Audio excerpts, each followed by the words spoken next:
मुझे अंकल कहो। अगर वह अभी से उन्हें राष्ट्रपति जू कहकर बुलाने की आदत डाल लेती है तो बाद में अंतरंग मुलाकातों के दौरान बहुत सारा मजा किरकिरा हो जाएगा। लेकिन उन्हें अंकल कहना अलग बात थी। ठीक है अंकल जू, शिया किंगगे ने मधुर स्वर में जवाब दिया। इस कॉल से जू हाओ को अंदर से सुकून मिला और थोड़ी देर सोचने के बाद उसने पूछ लिया। 32 एआई मॉडल जेमिनी -2.5 फ्लैश। अच्छा किंगगे, क्या तुम पिछले कुछ दिनों में कंपनी में अभ्यस्त हो गई हो? क्या किसी ने तुम्हें धमकाने की हिम्मत की है? हाँ, मुझे इसकी आदत हो गई है। मुझे कोई परेशान भी नहीं करता। कंपनी का माहौल बहुत अच्छा है, वहाँ सभी प्रतिभाशाली हैं और वे अच्छे से बात करते हैं। काम की बात करते हुए जिया किंगगे मुस्कुरा उठी। ये सचमुच वही कार्य वातावरण था जिसका उसने हमेशा सपना देखा था। कार्य वातावरण तो सिर्फ एक पहलू था। सबसे महत्वपूर्ण बात यह थी कि जू हाओ यहाँ मौजूद था। जू हाओ से मिलने से पहले ही उसके मन में इस महान व्यक्तित्व के बारे में अच्छी धारणा बन चुकी थी और वह उत्सुक थी। उनसे मिलने के बाद जू हाओ की छवि ने भी उन्हें निराश नहीं किया।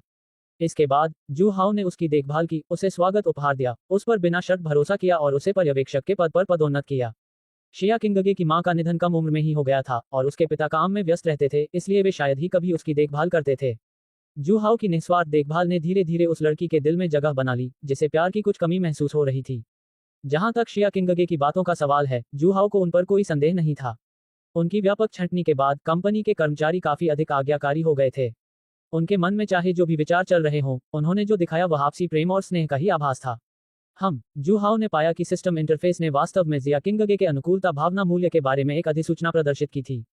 027 लगातार 10 ड्रॉ, शानदार फसल, पहला ईश्वर स्तरीय, डिंग, शिया किंगगे का मूड बहुत अच्छा है, भावनात्मक मूल्य जोड़ 555।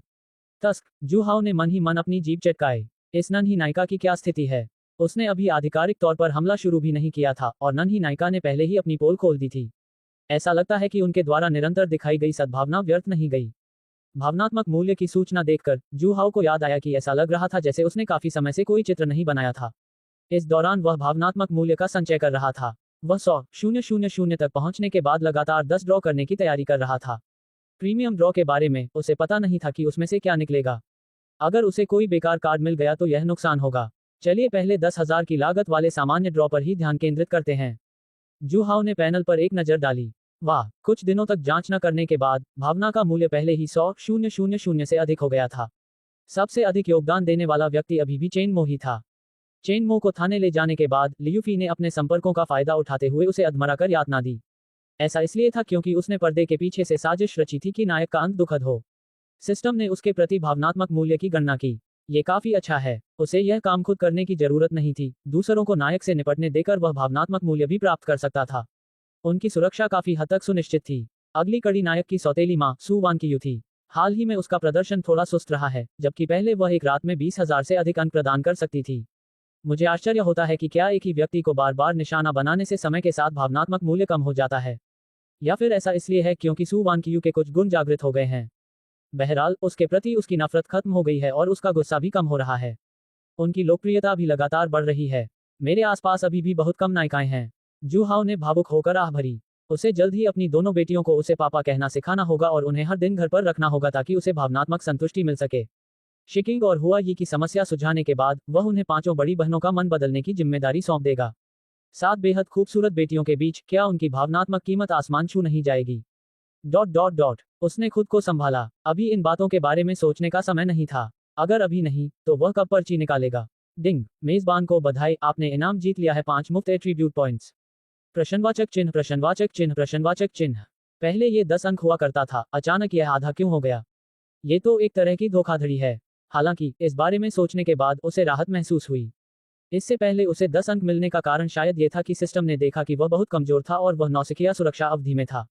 चून की भावनात्मक मूल्य आसानी से प्राप्त किया जा सकता था, इसलिए जू हाओ को इन छोटी मोटी बातों की परवाह नहीं थी।